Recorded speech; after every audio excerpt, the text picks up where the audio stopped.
Graça e paz, irmãos.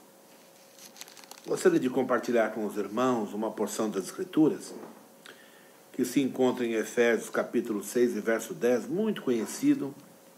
E você percebeu que eu não tenho o hábito de orar quando faço as gravações, porque Jesus mesmo nos orientou a não orar em público. E eu não preciso orar para que a palavra de Deus seja a palavra de Deus.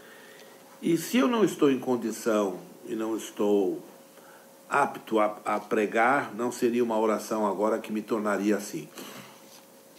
Então, com responsabilidade, eu me apresento como um irmão em Cristo para lhe entregar uma porção da Escritura. Efésios 6,10, eu quero ler. Diz assim: no demais, depois de todas as orientações que ele vem dando desde o começo, importantíssimas, como onde nós estamos em Cristo, o fato de nós obedecermos pais e mães, e enfim. No demais, depois de todo o livro, ele diz: irmãos meus, fortalecei-vos no Senhor e na força do seu poder. Então você poderia perguntar, eu perguntaria, como é que se fortalece no Senhor? Como é que a gente faz isso? Como é que um cristão se fortalece no Senhor e na força do poder de Deus? E nós poderíamos dizer assim, orando você também o faz, mas também com as Escrituras. Então são as duas grandes armas, não é? Ou melhor, os dois grandes mananciais que temos. Eu já disse em uma outra mensagem que a oração é o meio pelo qual o Todo-Poderoso nos deu para mantermos comunhão. Oração não é um objeto ou um recurso que temos para ficar pedindo coisas a Deus. Embora a gente peça e Deus responde porque é bíblico. Mas a oração tem em mente o fato de nós termos comunhão com Deus. Quando nós falamos com Deus, Deus fala com a gente. Não fala com a gente como nós pensamos que alguém deva falar. Fala como Deus fala, não é? Então, na continuação deste versículo diz assim: revesti-vos de toda a armadura de Deus. Não é revesti-vos de alguma armadura. Então o irmão pode dizer, eu sou especialista em tal coisa. Eu sou especialista em outra coisa. Irmãos, nada disso. Revesti-vos de toda a armadura de Deus, para que possais estar firmes contra as astutas ciladas do diabo. Então, mesmo com a armadura plena, com toda a armadura, o texto sugere que o diabo vai promover ciladas. O problema não é se elas existirão ou não, é se vamos discerni-las e vencê-las e nos livrarmos dela ou não. Então, se tivermos toda a armadura, então a gente se livrará das ciladas, do diabo. Porque não temos que lutar contra carne e sangue. Um dia desses eu ouvi um pregador dando uma profecia no rádio, dizendo, Deus me mostra uma mulher. Esse pregador tinha um tal de um título, apóstolo da fé, sei lá. Deus me mostra uma mulher que está lavando roupa num tanque, isso era 3 da tarde.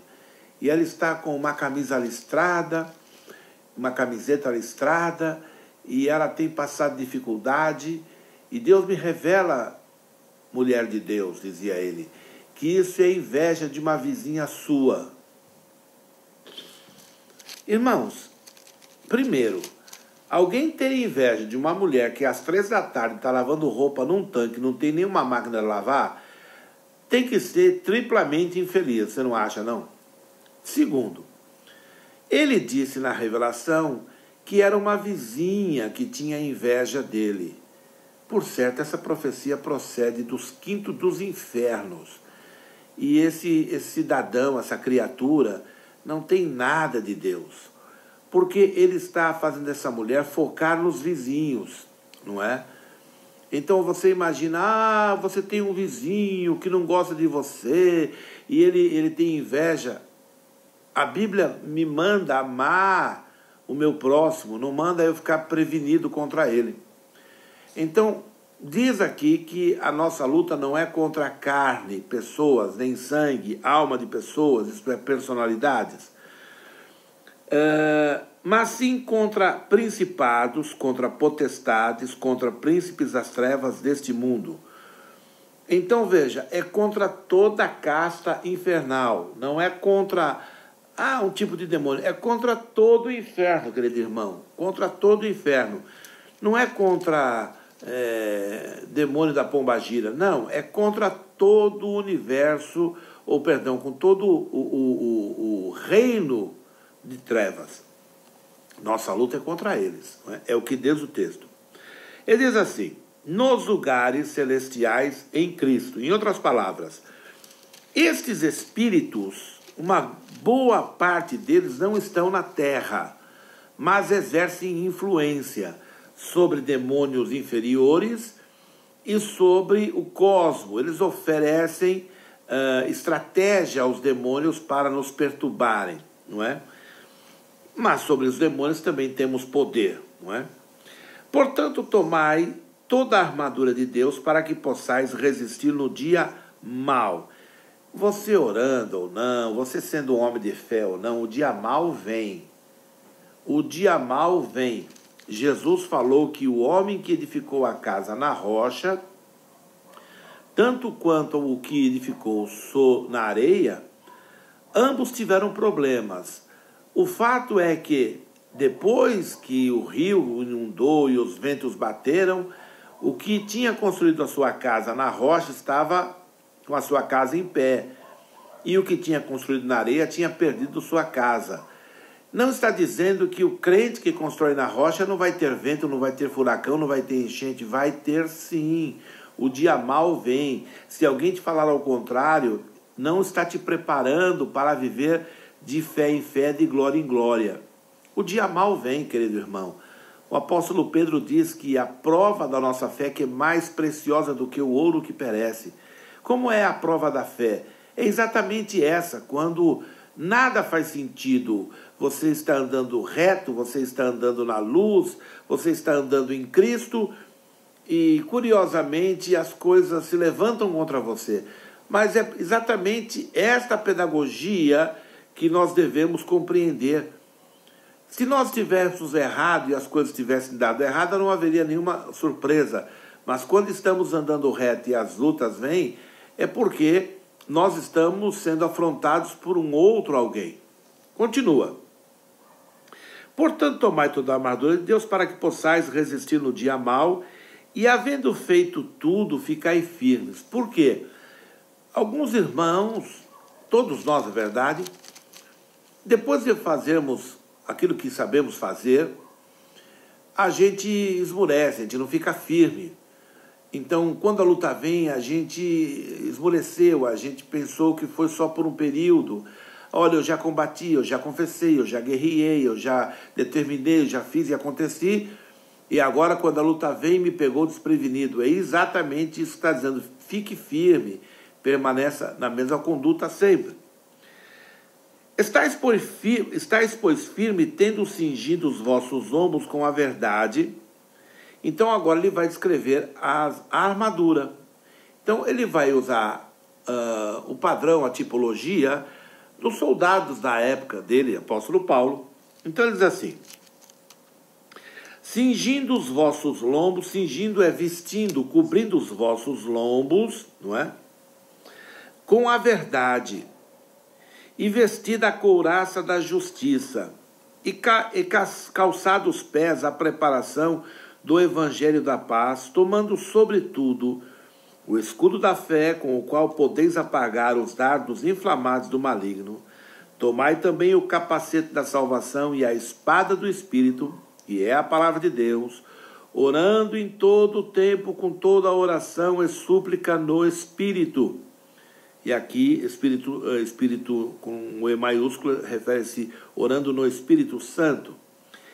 e vigiando nisso com toda perseverança e súplica por todos os santos, e por mim, para que me seja dada, no abrir da minha boca, a palavra com confiança, para fazer notório o mistério do Evangelho, pelo qual sou embaixador em cadeias, para que possa falar dele livremente, como me convém falar.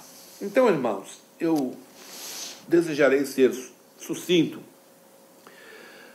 A armadura que ele fala, a couraça, não é?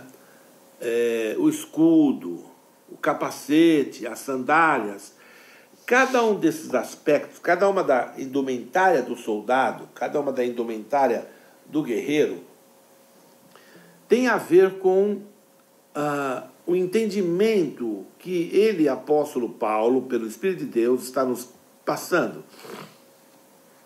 E se há alguém que nos pode ensinar, esse alguém foi aquele que foi levantado por Deus, por Hashem, foi levantado por Yahshua, nosso Salvador, para que nos desse os ensinamentos de acordo com a verdade. Lembram-se que a graça e a verdade vieram com Cristo. Então, quando, por exemplo, eu vou dar um exemplo e você estende isso para mais situações. Como é que o capacete da salvação pode guardar a nossa mente? Irmãos, hoje em dia é muito comum ouvir, está muito comum isso, ouvir irmãos dizendo o seguinte, que salvação se perde. Ora, irmão, ouça, eu vou desenvolver um raciocínio aqui, procurar ser rápido, mas ouça. A Bíblia diz assim, ao homem está determinado morrer uma só vez e após isso segue o juízo. Então ouça, o homem teve que estar vivo em alguma situação, em algum momento, para ele morrer e seguir o juízo. Então imagine o seguinte, eu vou perguntar a você, pode ser a morte física que ele está se referindo? Se for isso, ao homem está determinado morrer uma só vez fisicamente, a Bíblia cai em contradição porque ela relata vários testemunhos de pessoas que morreram pelo menos 2 vezes. Entre eles Lázaro, morreu, ressuscitou, viveu mais anos e depois morreu outra vez. Então ao Lázaro esta palavra não se aplica. Então, sobre o que ele está falando? Irmão, ouça, quando o ser humano nasce, a Bíblia diz que o homem é tricotômico. Em outras palavras, ele é alma, corpo e espírito, ou alma, espírito e corpo. O homem é uma alma, sim, a Bíblia diz que o homem é uma alma que mora num corpo e que Deus colocou o espírito dele nesta criação para que essa criação vivesse. Diz a Bíblia que quando o homem morre, o espírito volta a Deus que o deu. Não diz quando o crente morre, diz quando o homem morre. Então, todo ser humano, sem exceção, tem a partícula da vida que vem do Espírito de Deus. Por isso que o homem é imagem e semelhança de Deus e vive. Porque tem no homem esta parte divina. Quando o homem morre, a parte divina é divina. Deus a toma para ele, é dele.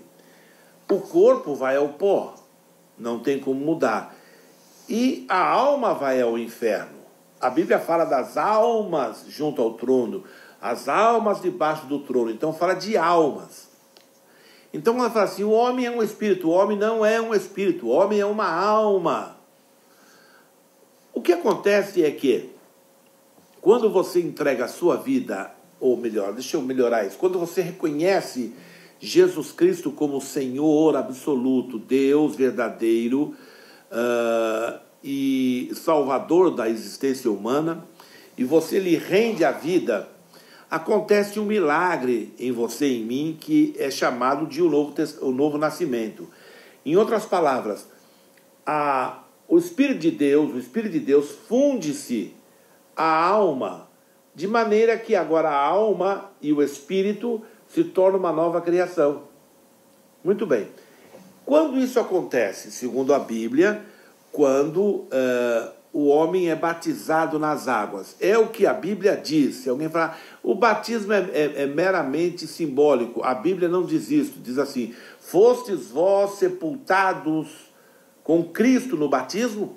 Então, a coisa não é simbólica, é real. Então, real do ponto de vista espiritual. Então, quando uma pessoa nasce, ela nasce viva, nasce viva. A criança nasce viva, sem pecado. Depois ela peca e morre.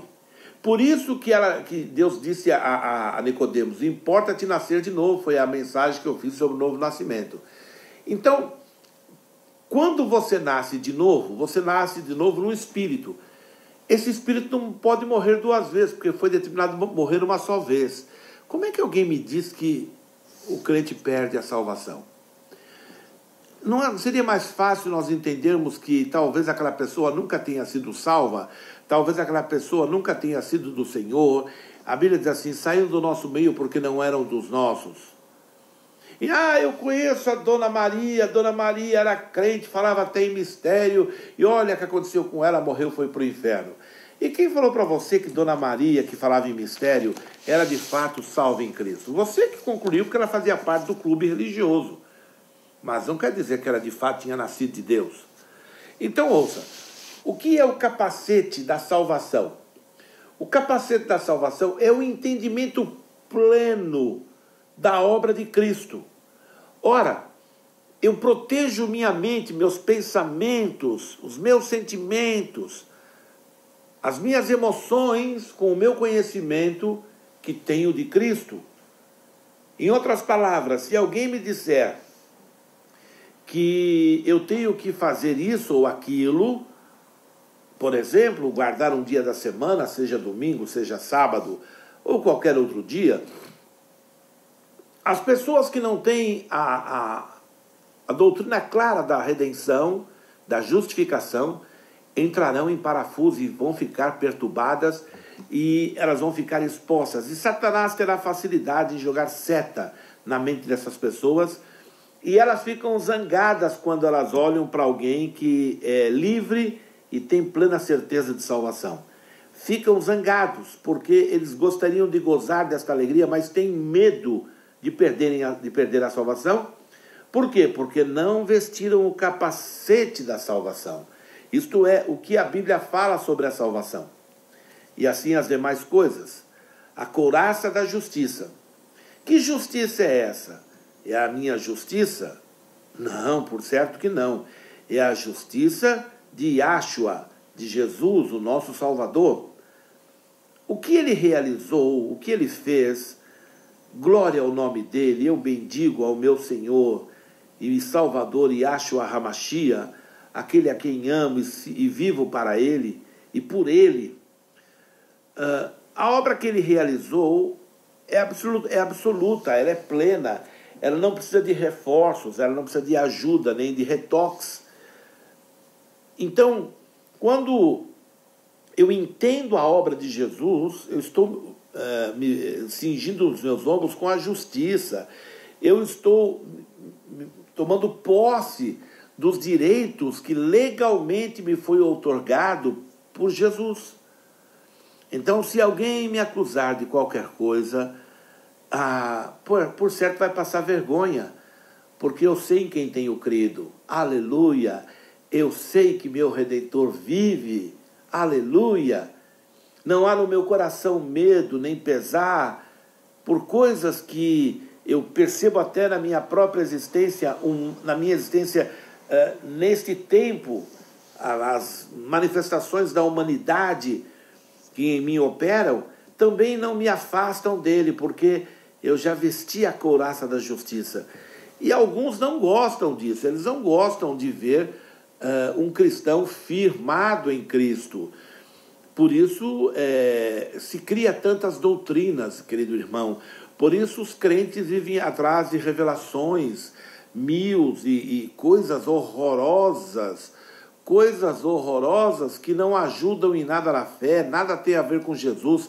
É um misticismo de mau gosto, barato, uma coisa muito feia. Meu Deus, hoje é uma conversação horrorosa Outro dia estava vendo um grupo passando, dizendo que estava passando a unção de uma geração para outra, como se isso tivesse alguma base bíblica, como se isso fosse alguma coisa de fato espiritual, ou como se eles fossem autoridades para fazer aquilo que Deus nunca jamais mandou fazer, como se a geração que viesse não teria comunhão com o Espírito Santo, dependeria da anterior, para que pudesse receber autoridade, receber o que eles chamam de unção, que ninguém sabe o que é isso, porque você não vê grandes milagres no meio deles. Não, você não vê. Você vê muita conversa.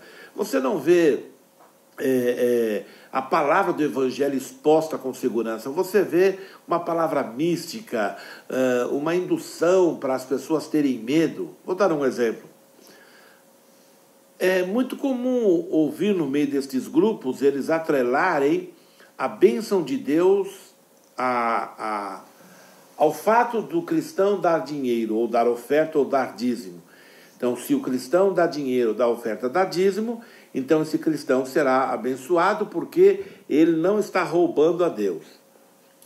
É de uma grosseria isso, roubando a Deus.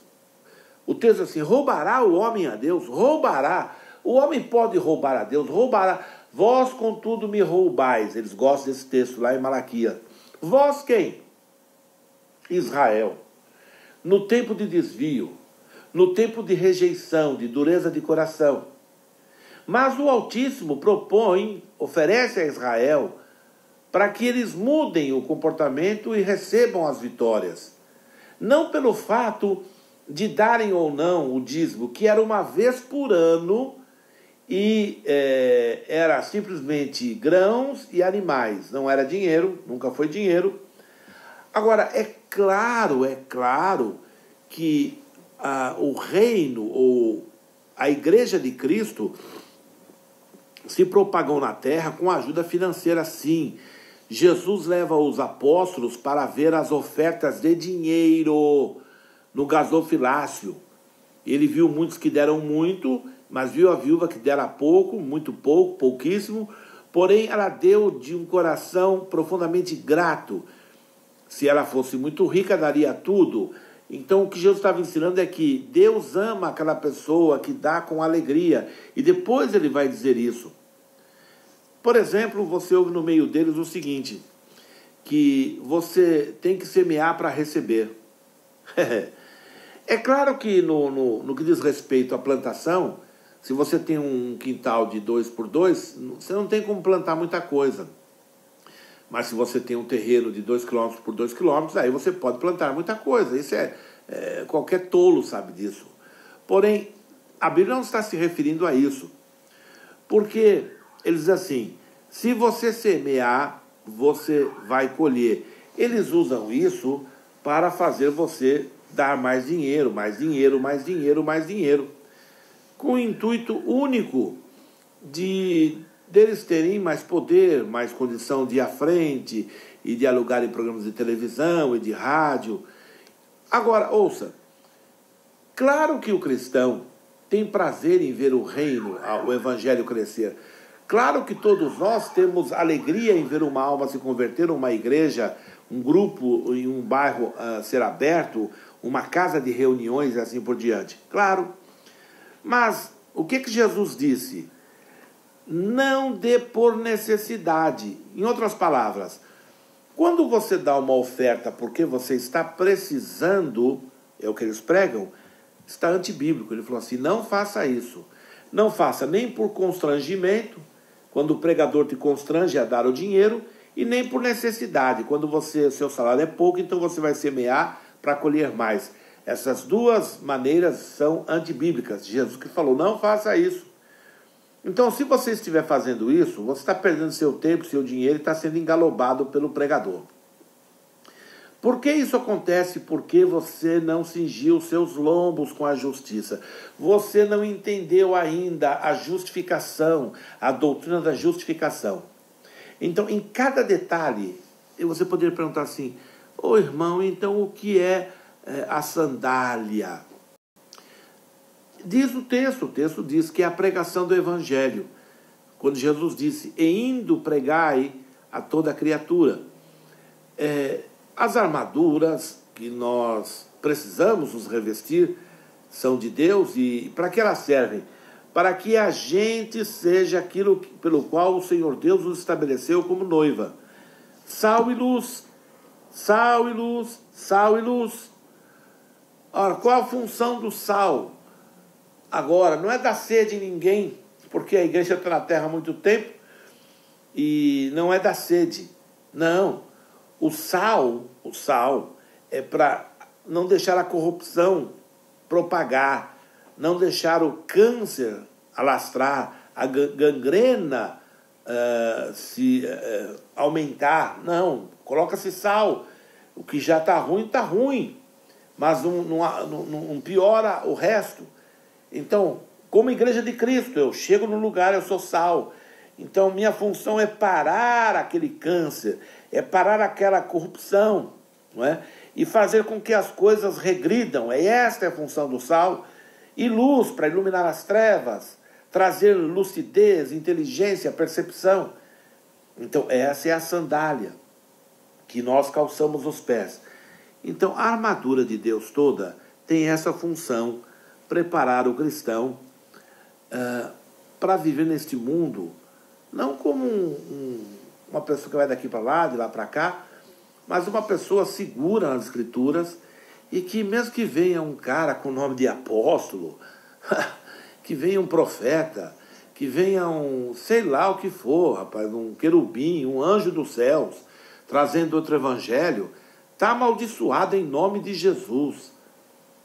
Porque o que se tem hoje são esses caras, não é? Mas o povo gosta, porque você olha para o meio deles e eles usam isso como sinal de aprovação de Deus. As reuniões tem muita gente, eles filmam com aquelas câmeras grande angular para aparecer mais gente ainda, né? Para enganar quem assiste na televisão. Você pensa que aquela multidão não acaba mais. Na verdade, é um efeito de uma lente chamada grande angular, que os cinematografistas, é isso, né, fazem. Então, quando você entender as Escrituras, no que diz respeito à salvação, no que diz respeito à justificação, no que diz respeito à redenção, e perceber estas coisas, santificação, quem somos em Cristo, todo tipo de manipulação religiosa cai por terra. E eles não conseguem mais te manipular. Sabe o que eles fazem? Largam você de lado. E eles começam até a dizer o seguinte: cuidado com aquele cara, cuidado com aquele pregador, olha, eu acho que ele é meio herege, cuidado com ele. Eles fazem isso por medo, porque eles não têm a palavra. E como eu ouvi muitas vezes pelos meus pastores, na minha infância, mesmo na minha juventude, eles diziam assim: quem não tem a palavra conta história. E é verdade.